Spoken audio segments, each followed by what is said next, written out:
శ్రీ గురుభ్యో నమః. సింహీ అపరాజిత మహామంత్రాలయానికి స్వాగతం. అహం కమలానందనాథ. యక్షిణీ సాధన. ఎన్ని సాధనల గురించి ఒక వ్యక్తి తెలుసుకునే ప్రయత్నం చేసిన, అంటే సాధన మార్గంలో ఉన్నవాడు అనమాట, ఒక సాధన పట్ల గొప్ప ఆసక్తి ఉంటుంది. దాని గురించి నేను గతంలో ఇదే మాట చెప్పి కర్ణ విద్య గురించి చెప్పాను. అయితే అదంత శ్రేయోదాయకం కాదు కదా. దానికన్నా ఇంకా త్వరితంగా పనిచేసేది, కొంతలో కొంత మెరుగైనటువంటి ఇంకో సాధన ఉంది. అది యక్షిణీ సాధన అని కొంతమంది చెప్తూ ఉంటారు. సరే, ఈ యక్షిణీ సాధన అంటే ఏంటి? ఆ సాధన చేయడం వల్ల ఎటువంటి ఫలితాలు లభిస్తాయి? అసలు యక్షిణి అనేటువంటి శక్తి ఏంటి? ఈ వివరాలన్నీ కూడా ఈరోజు మీకు తెలియజేసే ప్రయత్నం చేస్తాను. ఇది చాలా సుస్పష్టమైన వీడియో. ఇది చూస్తే ఆ సాధనకు సంబంధించిన సాంగోపాంగ వివరాలన్నీ కూడా మీకు అర్థమవుతాయి. అసలు ఈ యక్షిణీ సాధన అనేది మనం ఆచరించడం వల్ల ఆ సాధనకు సంబంధించినటువంటి ఫలితాన్ని పొందడం సాధ్యమేనా? కలిలో ఈ సాధన ప్రతి ఒక్కరూ చేయగలరా? ఆసక్తి కలిగితే చాలా వారం రోజుల్లో 10 రోజుల్లో మంత్రసిద్ధి అవుతుందా? ఈ వివరాలన్నీ కూడా స్పష్టంగా తెలియజేస్తాను. యక్షులు, యక్షిణీలు వీరు దైవయోనికి సంబంధించిన వారు, అంటే దేవతా గణాలు అన్నమాట. వీళ్ళని దేవుళ్ళు, దేవతామూర్తులు అని చెప్పడానికి ఉండదు. వీళ్ళు కేవలం గణాలు మాత్రమే. ఇక దైవత్వానికి దగ్గరగా ఉన్నటువంటి గణాలు కాబట్టి త్వరితంగా పనిచేస్తాయి. ఒక వ్యక్తి దైవ చైతన్యం అనుకుందాం. ఆ వ్యక్తిని ఆశ్రయించి దగ్గరగా ఉన్నవాళ్ళు ఉంటారు కదా, అనుచరులు. వాళ్ళని అధిదేవతలు, ప్రత్యధిదేవతలు అంటారు. అంటే వాళ్ళకి దగ్గరగా ఉంటారనమాట. ఈ అధిదేవత, ప్రత్యధిదేవత ఎవరైతే ఉంటారో, అనుచరులు ఎవరైతే ఉంటారో, వాళ్ళని ఆశ్రయించి ఇక వాళ్ళకు కూడా దగ్గరగా ఉండేవాళ్ళు కొంతమంది ఉంటారు. వాళ్ళని గణాలు అంటారు. క్షేత్రస్థాయిలో పనిచేసే వాళ్ళు అన్నమాట. ఈ గణాల వల్ల కూడా కొన్ని పనులు అవుతూ ఉంటాయి. అందుచేతను కొంతమంది గణాలను ఆశ్రయిస్తూ ఉంటారు. ఈ గణం ఎప్పటికీ కూడా దైవ చైతన్యం కాదు. వీళ్ళకి ఆ లక్షణాలు ఉంటాయి తప్ప వీళ్ళు ప్రత్యక్షమైన దైవ చైతన్యం కాదు. ఒక వ్యక్తి సాధకుడిగా మారాడనుకోండి, ఆ వ్యక్తి దైవ చైతన్యాన్ని ఆస్వాదించడానికి కొన్ని సంవత్సరాల సమయం పడుతుంది. అదే క్షేత్రస్థాయిలో ఉండేటువంటి గణాలను ఆశ్రయిస్తే కనుక, వాటిని ప్రేరణ చేస్తే, వాటి వల్ల ఫలితం పొందాలనుకుంటే కొన్ని నెలలు లేదా కొన్ని రోజుల్లోనే సాధ్యం అవుతుంది. అందుకే కొంతమంది ఈ గణాలను ఆశ్రయిస్తూ ఉంటారు. యక్షులు, యక్షిణీలు వీటన్నిటికీ కూడా కుబేరుడు అధిపతి. ఈ యక్షిణీ సాధన అనేది కేవలం యుగ విద్య కాదు, అంటే ఒక యుగానికి మాత్రమే పరిమితమైనటువంటి విద్య కాదు. కృతయుగం లగాయతు ఇప్పటిదాకా అనేక పురాణ ఇతిహాసాలలో యక్షిణీ గురించి ప్రస్తావన ఉంది. వాటిని వినియోగించినట్టుగా ఆధారాలు ఉన్నాయి. ఇక అనేక పురాణ ఇతిహాసాలతో పాటుగా ప్రామాణికమైన తాంత్రిక గ్రంథాలలో కూడా యక్షిణీల గురించి సంపూర్ణమైన ప్రస్తావన ఉంది.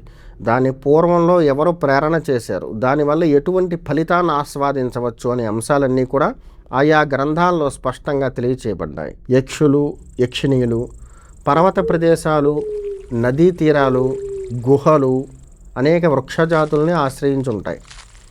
అందుచేతను ఎంచుకున్నటువంటి యక్షిణిని బట్టి గురువుగారు చెప్తారు, నువ్వు ఫలానా వృక్షాన్ని ఆశ్రయించి ఈ జపం చేయవయ్యా, ఫలానా ప్రదేశంలో చేయవయ్యా. ఎందుకంటే ఆ యక్షిణీలు ఆ ప్రాంతంలో నివసిస్తూ ఉంటాయి, అంటే వాటిని ఆశ్రయించి ఉంటాయి అన్నమాట. వివిధ రకాల వృక్షజాతుల్ని, ఇక పర్వతాలని, నదీ సంగమ ప్రదేశాలని ఆశ్రయించి ఉంటాయి. ఆ ప్రదేశంలో ప్రేరణ చేయడం వల్ల వేగవంతంగా ఈ సాధకుడికి ఆ మంత్రానికి సంబంధించిన పటుత్వం ప్రాప్తిస్తుంది. ఈ సాధన కేవలం హైందవ ధర్మంలోనే కాకుండా బౌద్ధంలో కూడా సంపూర్ణంగా ప్రస్తావించబడింది. బౌద్ధంలో ఇప్పటికీ కూడా చలామణిలో ఉంది. మనం అనుకుంటాం కేవలం హైందవంలో మాత్రమే ఉందేమోనని.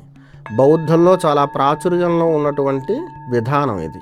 ఒక వ్యక్తి తన జీవితంలో ఏదైతే పొందడానికి సాధ్యం అవ్వట్లేదో, లౌకికంగా ఎంత ప్రయత్నం చేసినా ఆ వ్యక్తికి సాధ్యం కాకపోతే, అటువంటి దాన్ని దగ్గరకు చేర్చి ఆస్వాదించగలిగేటువంటి శక్తిని యక్షిణీయులు కల్పిస్తాయి. అందుచేతనే చాలామంది వాళ్ళ జీవితంలో పొందలేనటువంటి సుఖభోగాలు ఏవైతే ఉంటాయో లౌకికమైనటువంటివి, వాటిని తీర్చుకోవడానికి ఈ యక్షిణీ సాధనలు ఎక్కువగా చేస్తూ ఉంటారు. ప్రకృతి సంపద, భూమిలో ఉండేటువంటి నిధి నిక్షేపాలు, అనేక క్షేత్రాలని ఈ యక్షిణీలు సంరక్షిస్తూ ఉంటాయి. నిధులకు సంబంధించి చేసే ప్రయత్నాలు ఏవైతే ఉంటాయో దాంట్లో సహకరించేటువంటి పండితులు, అది చదువుకున్నటువంటి వాళ్ళు 90% మంది ఈ విద్య మీదే ఆధారపడి ఉంటారు. అంటే యక్షిణికి సంబంధించిన ప్రేరణ చేసిన వాళ్ళు మాత్రమే భూమిలో ఉండేటువంటి నిధి నిక్షేపాలు ఏవైతే ఉన్నాయో స్పష్టంగా చూడగలగడం, వాటి గురించి వ్యక్తపరచగలగడం, వాటిని తీసే సమయంలో వాటిని ఎలా శాంతింపచేయాలో వాటితోటే చర్చించి ఆ దిగ్బంధనానికి దిగ్విమోకం చేసి వాటిని పొందేందుకు మార్గాన్ని సూచించగలుగుతారు. ఈ యక్షిణీలు దేవయోనికి సంబంధించినటువంటి సూక్ష్మ శక్తులు అని చాలా శాస్త్రాలు అభివర్ణించాయి.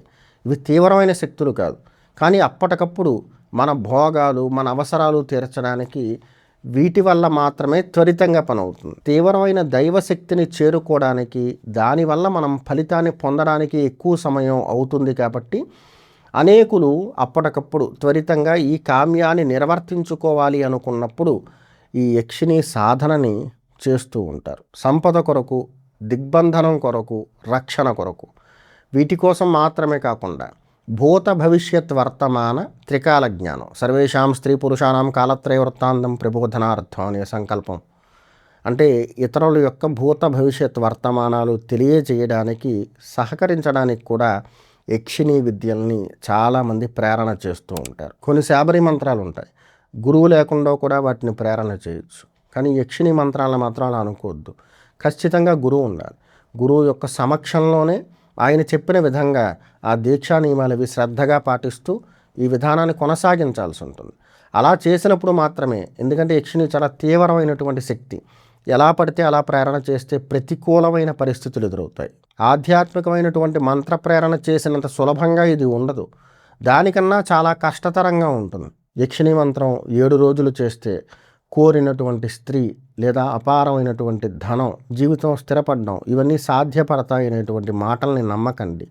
సాధారణంగా మనం ఆమ్నాయ ప్రోక్తంలో చెప్పేటువంటి బ్రహ్మ విద్యా సంప్రదాయం కావచ్చు, లేదా మహాగణపతి, బాల ఇటువంటి విద్యలు ఏవైతే ఉన్నాయో వాటిని తీవ్రంగా చేస్తున్నటువంటి రోజులు ఏవైతే ఉంటాయో దానికన్నా కఠినమైన నియమాలు పాటిస్తూ ఇంకా చాలా శ్రద్ధగా ఆచరించాల్సినటువంటి మార్గాలుగా యక్షిణీ సాధనని అభివర్ణించారు. గురుముఖంగా మంత్రగ్రహణ చేసి గురువుగారు సూచించిన ప్రదేశంలో మనోనిశ్చలతతోటి చాలా శుచిగా ఉండి కఠినమైన నియమాలన్నీ కూడా ఆపాదించుకుని, గురువుగారే తెలియచేస్తారు, ఆ నియమాలన్నీ ఆపాదించుకుని గురువుగారు చెప్పినంత వరకు ఈ సాధనని ఎవరైతే దీర్ఘకాలం పాటు కొనసాగిస్తూ ఉంటారో వారికి మాత్రమే ఈ మంత్రానికి సంబంధించినటువంటి పటుత్వాన్ని పొందేటువంటి అర్హత ప్రాప్తిస్తుంది.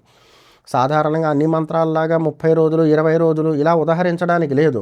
కానీ ఇప్పుడు మనం చదువుతున్న పుస్తకాల్లో దీని గురించి చాలా సులభంగా రాస్తారు. 30 రోజులు ఫలానా చెట్టు కింద కూర్చుని రాత్రిపూట 1 గంట సేపు జపం చేయండి, 31వ తారీఖున యక్షిణి కనిపిస్తుంది, భో సాధకకి మాజ్ఞాపయసి అని అడుగుతుంది, మాతా భవాని కానీ భార్యా భవాని కానీ చెప్పండి, తద్వారా ఆ స్వరూపంలో మిమ్మల్ని రక్షిస్తూ ఉంటుంది అని చెప్తారు. భో సాధకకి మాజ్ఞాపయసి అని ఒక యక్షిణి ఒక సాధకుడికి చెప్పాలంటే ఆ సాధకుడు చాలా తీవ్రతరమైనటువంటి సాధనని ఒసగి ఆ శక్తిని నమ్మించగలిగిన వాడే ఉండాలి. ఎవరు పడితే వారు పుస్తకాల్లో చూపించిన విధంగా వారం రోజులు 30 రోజులు ఏదో ఒక చెట్టును ఆశ్రయించి చేస్తే ప్రేరణకు గురయ్యేవి కావవి. ఒకవేళ మనకి తెలిసి తెలియక తీవ్రంగా దానిని అలా ప్రేరణ చేయడం వల్ల అవి ప్రేరేపితులై మన పట్ల భూ సాధకకి మాజ్ఞాపయసి అన్నా కూడా దానిని ఆ శక్తిని అన్వయించుకునేటువంటి స్థైర్యం సాధకుల్లో ఉండదు. అందుకే చక్కటి గురువుని ఆశ్రయించి గురువు చెప్తూ ఉంటాడు ఏ రోజు నుంచి ఏ రోజు వరకు ఎటువంటి మార్పులు సంభవిస్తాయి ప్రాకృతికంగా లేదా నీలో, ఇవన్నీ కూడా గ్రహించి దానికి తగ్గట్టుగా ప్రవర్తించిన వాడు మాత్రమే ఈ మంత్రాన్ని సిద్ధి చేసుకోగలడు. ఈ సాధనలో విఫలమైన వాళ్ళు తీవ్రమైన మానసిక ఒత్తిడికి గురై వాళ్ళ యొక్క సెన్స్ అంటే మన మతి అంటారు కదా, దీన్ని పూర్తిగా కోల్పోతారనమాట. కోల్పోయి వెర్రివాళ్ళుగా తిరుగుతూ ఉంటారు. ఇలా చాలామంది వాళ్ళ జీవితాలు పణంగా పెట్టి ఈ సాధన చేసి బలహీనపడిపోయారు. యక్షిణీ సాధనకు సంబంధించి అనేక మంత్రాలు ఉన్నాయి, 64 మంత్రాలు, 64 మంత్రాలు ఉన్నాయి. అందులో బయట ప్రకటించబడేటువంటివి సుమారుగా 34 దాకా ఉన్నాయి. వాటికి సంబంధించి మనం ఏదైనా మాట్లాడాలి అంటే అసలు యక్షిణి అనేటువంటి తత్వం ఏంటి, ఆ శక్తి ఏంటి అనేటువంటి విషయాలు మీకు తెలియచేయాలి. కాబట్టి ఈ కార్యక్రమాన్ని చేశాను. దీని తర్వాత యక్షిణి విద్యలకు సంబంధించిన వీడియోలు మీరు చూస్తే స్పష్టంగా అర్థమవుతుంది. ఇప్పుడు నేను యక్షిణి అంటే ఎవరు, ఆ శక్తి యొక్క ప్రభావం ఎలా ఉంటుంది, ఎటువంటి కఠినమైన నియమాలు అంటే గురువు సూచించిన విధంగా మనల్ని మనం సిద్ధపరచుకుని ఎటువంటి కఠినమైన నియమాలు పాటిస్తూ ఈ సాధన చెయ్యాలి అనేటువంటి సాధారణమైన అంశాలు ప్రస్తావనకు తీసుకొచ్చాను. సాధనకు సంబంధించినటువంటి లోతైన అంశాల గురించి మనం చర్చించేటప్పుడు ఈ వీడియో మీకు సహకరిస్తుంది. ఉద్దామరేశ్వర తంత్రం, దీన్ని కొంతమంది ఉడ్డామరేశ్వర అని చెప్తారు, అది ఉద్దామరేశ్వర తంత్రం. దాంట్లో శివ సంవాదం ఉంటుంది, అది పాండులిపిలో ఉంటుంది. ఆ లిపిని తర్జమా చేసేటప్పుడు ఒక్కో ప్రాంతం వాళ్ళు, ఆ గ్రంథానికి సంబంధించిన విశేషారం గ్రహించిన వాళ్ళు ఒక్కో ప్రాంతం వాళ్ళు ఒక్కో రకంగా దాన్ని తర్జమా చేశారు. దానివల్ల మంత్రాలలో కొద్దిపాటి మార్పులు వచ్చాయి. ఉద్దామరేశ్వర తంత్రంలో స్పష్టంగా పాండులిపిలో ఏదైతే తెలియచేయబడిందో దానికి సంబంధించిన ప్రామాణిక గ్రంథంలోంచి అంశాలను మీకు నేను తెలియజేస్తాను. దేవతలు అనేవి ప్రధానమైన శక్తి. ఇక వాటి కింద గంధర్వ, యక్ష, కిన్నెర, నాగ, పిశాచ, రాక్షస ఇవన్నీ కూడా గణాలన్నమాట.